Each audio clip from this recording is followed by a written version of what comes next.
I got a tiramisu mochi thing, yogurt. Okay, kind of hits. Okay.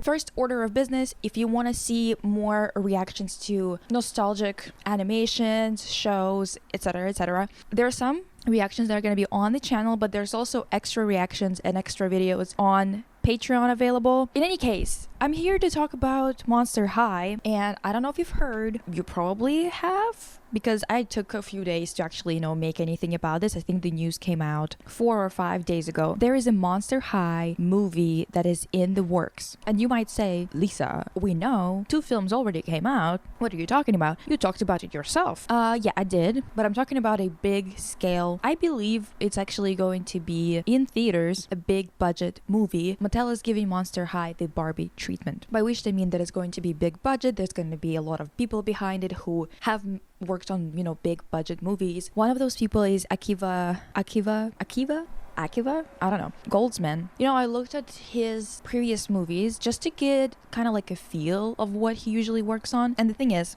most of it was in writing. He's done a lot of producing too, but for this project, he is just a producer. Obviously, producers are usually a big influence on the movie, but he's not the director, he's not the writer, so we don't quite know who's going to be at the forefront of the creative side of things, However, I looked at his credentials, and there's a lot of movies that people like to mention when they talk about him, movies that have been critically acclaimed. Usually those are like A Beautiful Mind, that movie about that mathematician or whatever. But I couldn't care less about any of them, to be honest, because they're all serious, in quotations, films that have little to nothing to do with the type of movie that Monster High would have to be. If we look at a lot of articles written, we can see that there's like similar language that they're using, which means that they got a press release and they're speaking based on what has been released by the producers of this project. And as I've said, one of them is this comparison to Barbie, because there's a lot of projects that's been greenlit from Mattel and other games and toys properties because of Barbie, because of this success of Barbie. It is a little bit strange in some regard for many movies that got greenlit, because let me just read you the list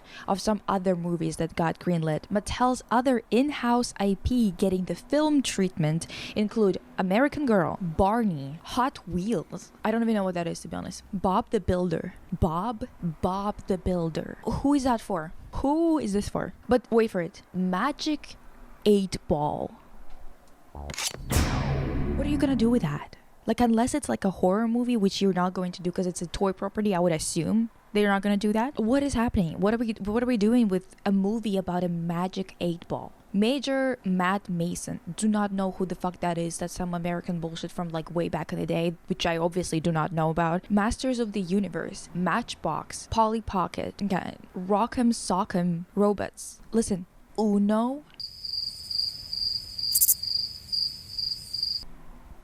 A card game. Listen, there are movies like Jumanji, for example, but Uno is it's not an interesting game in terms of visuals. You can't just like bring a bunch of crazy animals to life, or have like magic going on, or have like battles or something like that are large scale and involve a lot of different, creatures. It's Uno. What are we doing here? How is it gonna be a movie? Like, what are we talking about? And also, Mattel Films is also developing Christmas Balloon, a holiday family drama based on old new IP. Christmas Balloon? Why are the names so stupid too? I mean, take another look. Maybe edit some things. I know that Mattel is too big to fail, but it does not mean that you can be that unimaginative, because, okay, maybe the idea for Christmas Balloon is good. Why name it like that? Like, just come up with a different name so it doesn't sound so stupid. I'm not saying that you can't make a balloon Christmassy and make it work. Maybe you can. Maybe you can. You can prove me wrong on that one.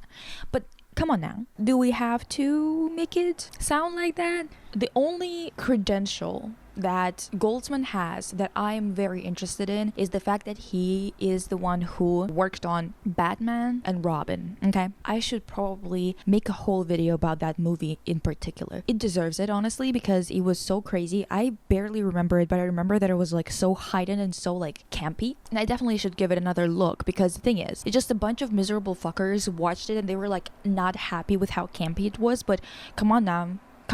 Uma Thurman as Poison Ivy, that's all I need to know. That guy who was like the Frost guy or whatever the fuck, his makeup, the looks, It is so iconic, actually. I should go and rewatch it and make a whole video. I'm telling you. Actually, tell me if you want me to do it, because I ain't doing all that if nobody's watching. In any case, I heard that he was the one who made those movies. There was also, I think, Alicia Silverstone in there as well. So again, Cher, gotta see it. Because, you know, there's a lot of people who were like, oh, it's so bad.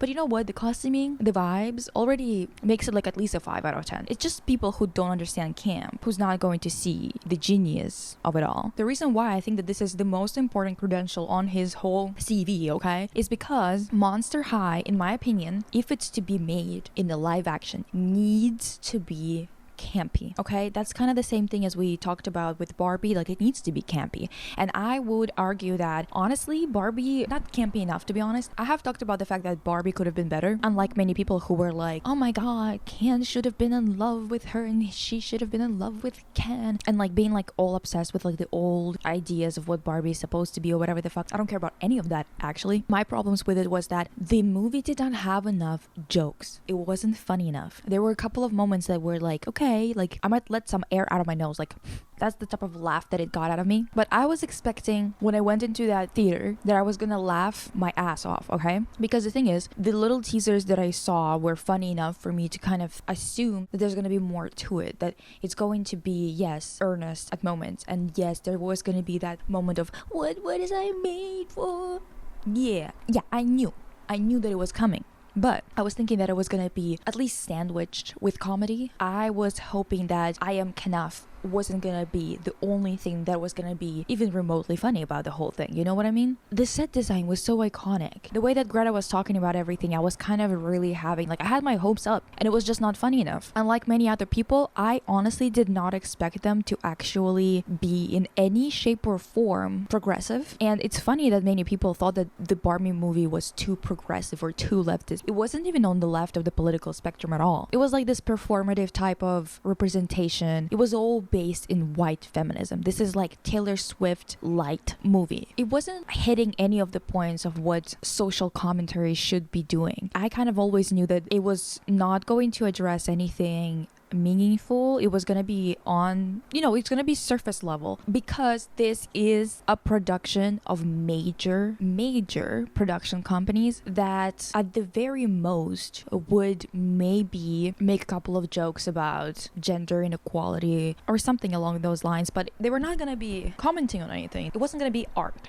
I wanted entertainment because I know it's not gonna be art for sure. So when you walk in and you watch it and you're kind of underwhelmed by the fact that it is obviously not performing in the realm of art, socioeconomic or philosophical or political commentary or anything along those lines, you were expecting at least to be giggling. You were expecting at least stupid type of humor, you know, just like slapstick type of shit that would actually hit. And there was a couple of jokes like that, but they were not good enough to be in any shape or form iconic. There were a few things I liked. One of the major things I really liked was the set design. But when it comes to Monster High, I know that, again, there's a lot of fans of Monster High that have this idea of this franchise as some kind of representation for a lot of people, because it is a bunch of characters. They have very unique traits because of who their parents are and all those things. So they have like unique challenges of going about their business and coming of age and other things like that. So a lot of people feel like this franchise is a beacon of diversity, you know? For example, one of the quotes in the Variety article is,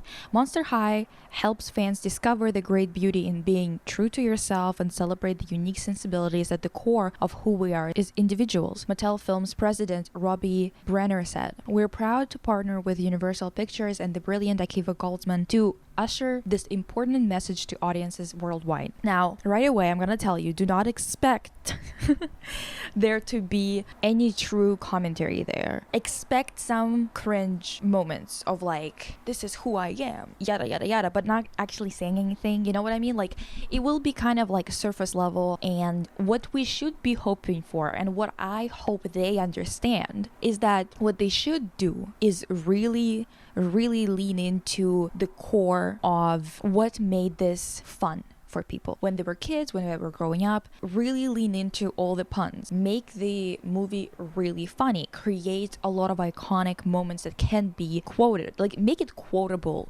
to hell. And I don't mean like write it in a way that kind of feels disjointed because you're just trying to make a lot of quotes. I just mean that really lean into making it funny, ridiculous, campy. One of the things for Monster High is that you don't have to shy away from campiness. Like, it can work with this type of movie because these characters thrive in the extreme, in the over the top, in the detailed backgrounds and outfits and everything. Like, they really do thrive in that. For example, the movies that they've made for television, their sin, to be honest, was just the fact that they were not high budget enough. That's honestly all really. I mean, they also weren't funny enough, but in terms of them actually committing to painting their faces, their bodies, whatever, doing all of those like outfits, yada yada yada, good. Like, they didn't shy away from what the original actually was. However, I do wish that with this iteration, because they're gonna have so much money, they're actually gonna make it look just as grand as the Barbie movie, where it actually felt like you were in that Barbie land, right? Like, they really did well on constructing it, on the design and architecture of the space, on the costuming. What my hope for this movie is that considering that they know they're not going to do anything subversive, considering that they're not going to actually give us what many people would want from them, considering they're not actually going to be commenting on anything in any meaningful way, just like Barbie, you know, like, yeah, we're talking about sexism, but we're just talking about it in a way as if we're like back in the 1960s or something. Felt very outdated, the commentary and everything. Knowing that the commentary would be outdated again, I think that they should not even focus on that and try to make it a very, very fun experience that could have things like, for example,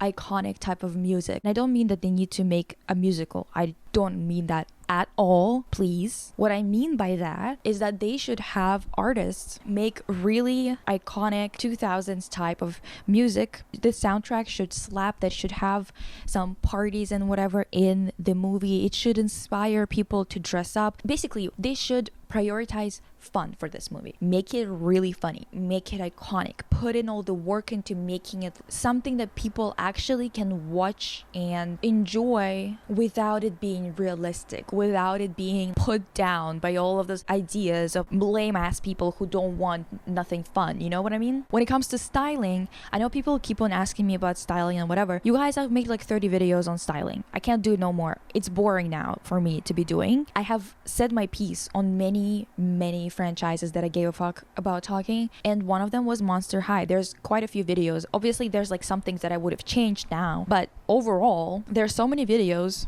I'm going to link them in the description and in the little like info thing. You can go watch the restylings and like how this could be done in terms of them wearing something more or less realistic. Overall, I think that because they have such a huge budget, I don't think that it should be styling per se as it should be costuming. Like, they should actually do custom stuff and not try to put together outfits from like things that you can find online or something. But if you do want to see ideas of what it could have looked like or whatever, you can go and watch. There's like quite a few characters that I've covered, and I personally want to see great music, catchy, cool music, none of that bursting into song musical shit. And like, the thing is, I understand musicals, you know, there's people who hate them. I don't hate them, I don't love them, you know, like some of them work and some of them really don't, you know. You don't have to make everything into musical theater, and like this franchise can work as a musical, but that's what they did for the TV movies, and I feel like they should do just like a different soundtrack and actually have artists, like musical artists, make songs for them that would be leaning into the fun of this whole thing. Like, give me She Wolf by Shakira, but nowadays. Do you know what I mean? Like, really use what is good about Monster High and give us fun. That's all. Make it funny, make it camp, make it iconic. And unlike many people who, like, you know, want an adult version of Bratz or an adult version of whatever, I don't mind those things, but I feel like a lot of those people go overboard in terms of like what kind of dialogue they write or what kind of things they suggest for that adult version of things, where it makes the shows so vulgar to the point where they can barely appeal to like even 5% of the original fandom, which is just not fiscally a good idea. I would say that they should be aiming for an all ages type of movie, but not dumb it down to just be a movie for children. Do it like for all a family movie where everyone can enjoy it. You can have a couple of jokes that are like, you know, like for adults or whatever the fuck, but make them in a way that wouldn't be detrimental to children's experience of the movie. And I'm gonna tell you this right away, they're not gonna be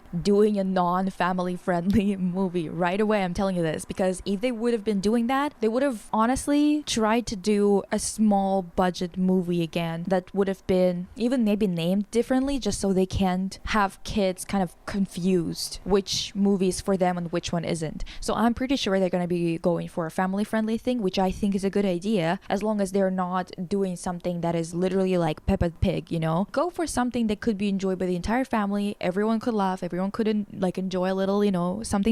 Give us great music. They could go viral on, you know, TikTok or something. And I mean, like, yeah, music that goes viral on TikTok is not really like usually great, but what I'm saying is that it needs to be catchy, and it needs to be, because it's campy, it can actually go viral on TikTok. Like, it will not be to a detriment of this movie if the music is that catchy and maybe even ridiculous here and there. Like, really have the most fun with it that you can. That's why I'm so pissed off that Batman and Robin didn't get a good reception, because we could have had so many ridiculous movies made that would have been so fucking entertaining. Sometimes I just want to be entertained, especially because so many people who actually work for those big budget production companies and whatever don't have it in them to do anything actually biting. Leave that for auteurs. Go and give us something fun, the thing that you were, you know, made for, basically. Because there are auteurs there are artists who just choose to use film as a medium, and then there are directors and producers who are making stuff for the pop culture, who are making stuff that is supposed to be appealing to a wide group of people. If you're doing that and it's all about entertainment, at least lean into the fun. You know what I mean? In any case, let me know what you think about this whole thing. If you have ideas as to what you would want to do, like maybe actually I should go back and rewatch my styling videos for Monster High, and we can have a little jab about some of the things that I got wrong or not. Because the thing is, back then I definitely only remembered a couple of characters, because this show became popular and stuff like that a bit after my heyday of like dolls and being into all of that shit, you know, like I was already busy with other things. We can go chat about what I've gotten wrong there and maybe suggest some things for locations, architecture and stuff like that, because I think that would be fun. Anyway, I'll see you soon, you guys. Have a good day. Bye.